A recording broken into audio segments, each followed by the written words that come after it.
Morning peeps, good morning everyone. How's everyone doing? Hopefully you guys are all doing well. Don't forget, if you're new to the channel, like, share, subscribe. Remember, we're going live this Thursday, 8 p.m. So whatever you've got planned, cancel it. Wedding anniversary, cancel it. Birthday celebrations, cancel it. Because we're going live and we haven't gone live in a very, very long time. And I'm really looking forward to it. There's, as always, quite a lot to talk about in the sport of boxing. And if you've ever watched or joined in on one of my lives, you know we talk about everything. Everything, nothing's off the table. Frank Warren to DAZN, what's going on with Daniel Dubois, who's his opponent going to be February 22nd, what's going on with AJ, Inoue to Riyadh season is quite interesting as well, American boxing, there's loads to talk about, right? So yeah, this Thursday, 8 p.m, put that one in your diary, please. All right, let's have a look and see what there is to talk about today. Mandatory rematch unlikely for Mikaela Mayer and Sandy Ryan. That's a shame because that was a very good fight. It was a very close fight. I feel like female boxing just needs an injection right now. I really do. I think it's a bit flat. There are some good fighters over here that I feel like could take it up another level. Like Caroline Dubois is the obvious one. She stands out, but she's struggling to get that opponent in the ring. She might have to sort of chase the weight to get the girls at 140, maybe even 147. But it just needs something. I don't know what it is. I was thinking about matchups that could happen. I was thinking about like a Matchroom versus Queensbury, versus Boxer, 5 versus 5. And there was a couple of matchups there. So I was thinking, for example, Caroline Dubois versus Alicia Baumgardner. I mean, that one would be the injection I'm talking about. Lauren Price versus Sandy Ryan. Do you know what I mean? It just needs, something. I felt like it was really big, probably as big as it's ever been a couple of years ago when we had Serrano versus Katie Taylor and Clarissa Shields versus Savannah Marshall, Alicia Baumgardner versus Mikaela Mayer. And since then, not much. Not much. That's just my fault anyway. I mean, you guys could disagree, but I just feel like it's gone a bit flat. Only Canelo Alvarez fight could bring Terence Crawford back into the ring, says Robert Garcia. Yeah, I agree. I just don't think there's anything attractive out there for him right now. Look, I think 154 pounds is a very, very good division, very competitive division, but there's nothing that gets the juices flowing for Crawford, whether it be Virgil Ortiz, whether it be Sebastian Fundora, maybe an Errol Spence rematch. There's nothing. The only one is Canelo. Because you even look at 160, there's nothing at 160 either. Carlos Adames isn't going to get him excited. Adam Canali, Chris Eubank, Hamza Shiraz, there's nothing. So that's why he has to go to 168. That's where the exciting fight is, Canelo. And it's a super fight. But, I mean, all the conversation about that's just gone flat. Like nothing. And I don't expect it to happen now. There was a time when I felt like, oh, okay, this could happen. But I just don't think any amount of money, unless you go stupid, unless Turkey says, okay, here, Canelo, here's 100 million, then he will do it. But I just don't see Canelo doing it either. Although I struggle to find a viable opponent for Canelo in May.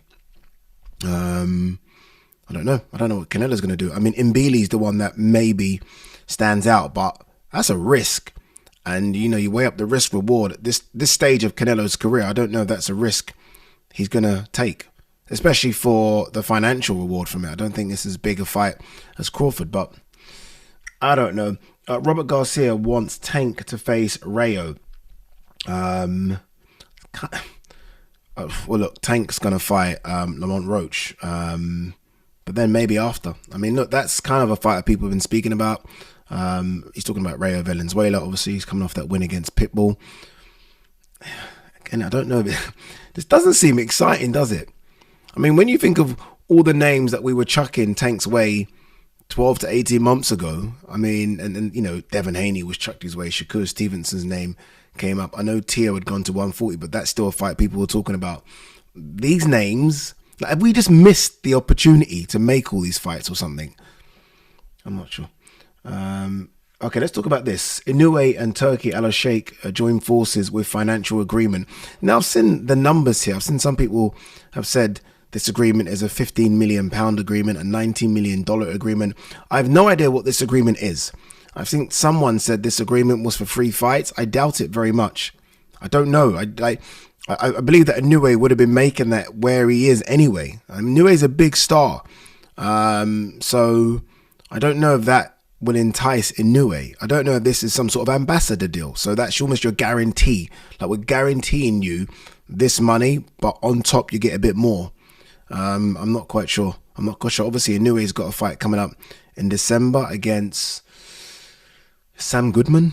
Is my memory serving me right? I think that is right. And now if he gets past that, I think Turkey would only want to make super fights. That's what he likes to do. He likes to make fights where he picks that guy from there and picks that guy from there, regardless of weight, and somehow it gets done. So although I know a lot of people have been talking about Junto, I get it. Junto, I don't know if Turkey looks at that as the exciting fight that you guys are maybe thinking it is. I think that's a great fight. And I think for Japan, it's enormous, right? I mean, Junto coming up in weight. That's a super fight over there. I don't know if Turkey looks at it as a super fight. Then there's other guys, Akhmadaliev. I don't know. I mean, I think that loss to Topales hurt him a little bit. I think the one that I think they will try and make, provided Inoue gets through his fight unscathed in December, is Nick Ball. I can see Inoue jumping up and saying, okay, let's see what Nick Ball's about. And that all of a sudden is a very, very exciting fight. Like, we know Nick Ball only fights one way. Inoue can fight several ways, but he likes to fight one way as well. Both of these guys like to fight on the front foot. Something's got to give. And that's the kind of fight that I feel like Turkey likes, wants, and could make. Again, Frank Warren in that relationship with Riyadh season is solidified. Nick Ball, in the 2 times he's fought over there, has looked really good. Ray Vargas and Raymond Ford, 2 very exciting fights, 2 very close fights. And I think Turkey likes watching him fight. Inoue, people tell me he's struggling with the weight. Every time I talk about him coming down and Bam coming up one to make that super fight, people always say, okay, well, Inoue's struggling with the weight. He wants to go up. If he wants to go up, I know Nick Ball would welcome him to that next division. Would welcome him. And it's a potential world title fight. So another weight class, another world title in another weight class for Inoue. That's kind of my thinking. Again, look, before people shoot me down, I know the Nakatani fight's a big one. I know. And I know there are other fights that are exciting as well. But I think sometimes we've got to remove, when thinking about what is a super fight, we've got to remove our hardcore boxing hat and try and put on a casual boxing hat. And a casual boxing hat tells me that Nick Ball versus Inoue is a bigger casual fight, which is the most important thing sometimes, unfortunately, than Nakatani jumping up a weight class and fighting Inoue. I know what you're going to be saying. I feel like I'm going to be taking bullets here for what I've just said, but it's true. It's true. And I mean, let's not shit on Nick Ball. That's such an exciting fight. Is that not exciting? Like, Nick Ball put it on him immediately. Could get chinned, but could chin Inoue as well. Like, I'm all for that. I'm all for that fight. But yeah, I guess, look, for myself that works on these Riyadh season cards, it is super exciting. The idea of having Inoue on one of these cards is very, very exciting. Very exciting. I didn't get to tell you guys that I spoke to Tunde Ajayi was on TalkSport with me on Saturday, and myself and Adam Smith spoke to him, and it was a few interesting points he made. One of those, because I was pushing, obviously, the Boatsi fight. Like, I really want to see the Boatsi fight. Who doesn't? And Tunde made it clear that, and everyone does this, we have options. And basically, it's almost like a play when it gets to the negotiating table. Okay, you don't want that? Okay, fine, we've got other options. One of the options he mentioned, which kind of like, okay, raised my eyebrows at, but I also feel will be a very exciting fight, was Chris Billam-Smith.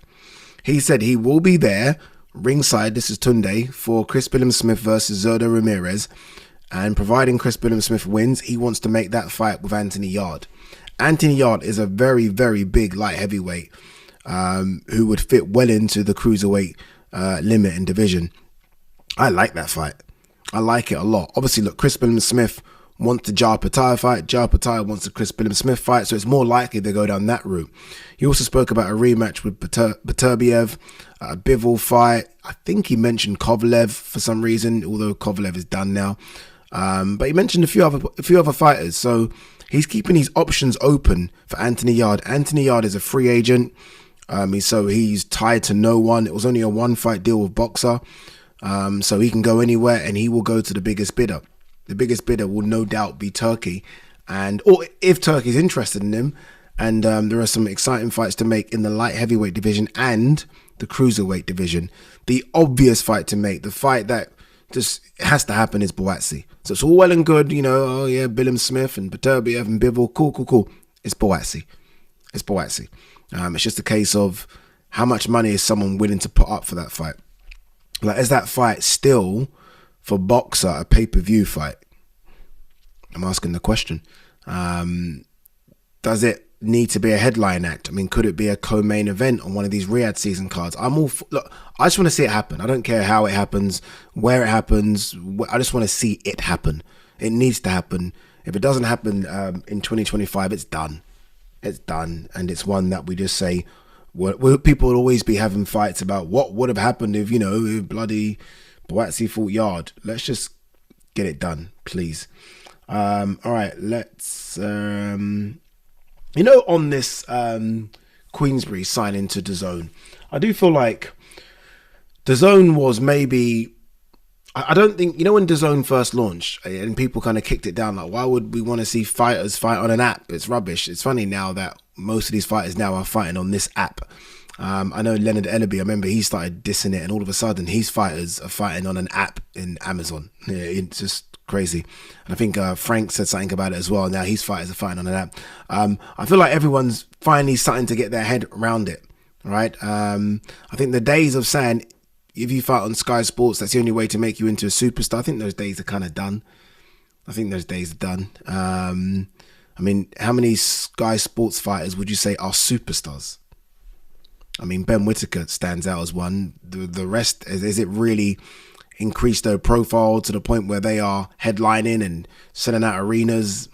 Not really. I think there's more than one way to skin a cat. So hopefully now, with everyone sort of jumping on board, I do think there still needs to be competition. So like, as much as I work for DAZN, it'd be nice to have everyone on DAZN. I think competition helps. It's important in any market. So you know, I think it's actually quite good that Amazon's out there as well.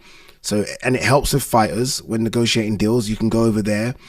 It means that there is now pressure on, you know, the likes of PBC and whether or not whether or not Top Rank go to Amazon as well. There's pressure on them to put on good events because DAZN will be doing it. So I think competition is good.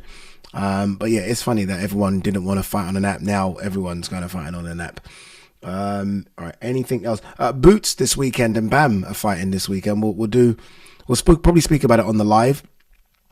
There's so much talk about Boots and Bam fighting this weekend, and there's no talk about who Boots and Bam are fighting, which is never good. Never good. All right, guys, girls, I think that is it. There's always loads more to talk about, but we'll do a video tomorrow. For now, peace and love.